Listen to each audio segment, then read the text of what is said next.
Yo, what is going on, gamers? It is your boy Chris here, aka Chris That Gamer. Today, guys, I'm going to be bringing a brand new series here today. It is going to be my 1v1 Ultimate Guide tips here today in Infinite Warfare. I started this series back in Black Ops 3, and I did it a lot, and you guys absolutely enjoyed it. But I know that there's a lot of new people on the channel. We've been growing a lot. I want to go ahead and say thank you for 4,200 subscribers. That's actually mind-blowing. We're getting super close to 5K, and then you guys already know the max goal 10K. I'm super happy for what's going on. So today I wanted to bring back this brand new series, basically my Ultimate Guide tips for 1v1s, and basically I'm going to be talking about how to get better with 1v1s with certain situations and things of that nature. So without further ado, let's get straight on into today's video. So the first thing, that's probably the hugest thing in Infinite Warfare at the time of this video, submachine guns absolutely suck. Now you guys are going to see a lot of gameplays on my channel where I'm using the ERAD, and that's just because of the pure fact that I am gun skill nasty with the ERAD, and I'm being so serious. I'm not even trying to be like egotistical. Like, I am seriously nasty with the ERAD, and I enjoy using that weapon.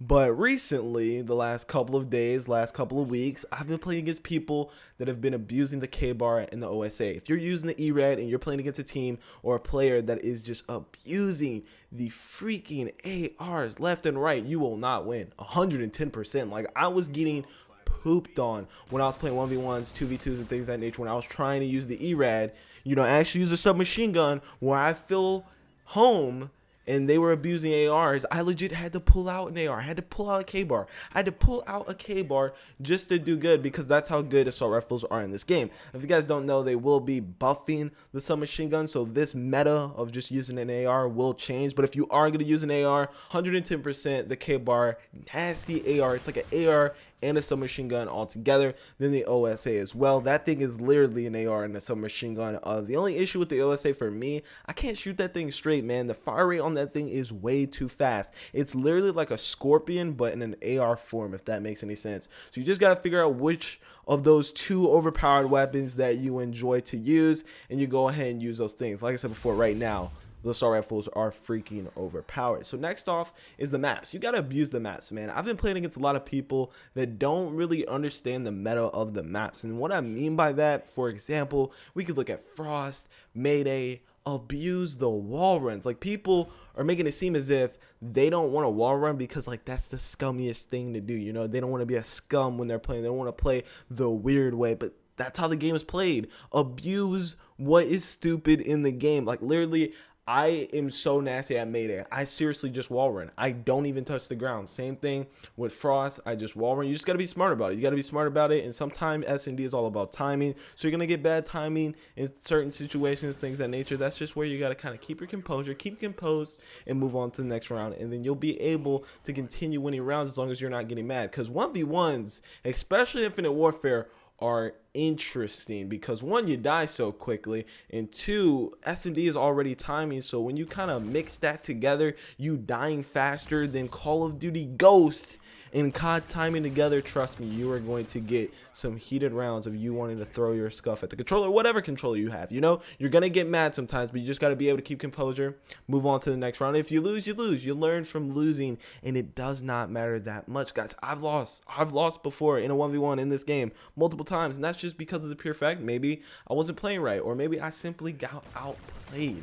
It happens. You got to learn from what you do wrong in order to become a better player. So next off is the rigs. What is the best rigs to use in Infinite Warfare? If you guys have been watching me, you know that I have been using Rewind. And now I definitely think if you are playing 1v1s, the best rig to use is Submachine. And that's the pure fact that the Rewind allows you to get health back, and you kind of go back in time, and you basically get more ammo, more health, all of that stuff. It's basically Glitch 2.0 just on steroids.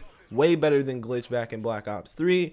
I think this thing is so overpowered. And then on top of that, the trait that you have is this AW dash. I believe it's called Rushdown. Overpowered as crap. Like, literally, I've stayed on the map because of this thing. I'll lose my boost and not be able to jump anymore because I don't have any more of my boost meter, but I just use that AW dash to my advantage, get back on the wall run, and boot about a bam. That thing legit saves me from falling off the map. And then on top of that, it helps you get around the map a lot quicker. You get to do rush routes a lot quicker because that dash is basically making you dash across the map. So I use that thing. I think basically everyone uses it in 1v1s. I think that is probably the best rig and trait to use when you're playing 1v1s, and you don't really want to go to anything else. If you had to, I would probably say use kinetic armor, because you get camo so slow in this game, and that's another reason why I would say use Submachine Guns, because you get rewind really fast. All you gotta do is plant the bomb, get a couple kills, and boom, bada bam, you can get it. I seriously played like a 2v2 dubs where I got it in like the second round. Like, that's mind-blowing, absolutely mind-blowing. So you definitely use the Submachine rig if you're playing 1v1s. I definitely think that it is necessary. And overall 1v1s, you gotta be able to predict your opponent. You gotta be able to adapt to certain situations. If your opponent is pushing mid-map, if he's hitting the wall run and things of that nature, getting behind you, you got to be able to adapt. You got to be able to understand what your opponent is doing and change your play style to that. And that also kind of goes in with what weapons you're using, because if you're using a submachine gun and you notice, like I told you guys, I noticed when I was getting destroyed,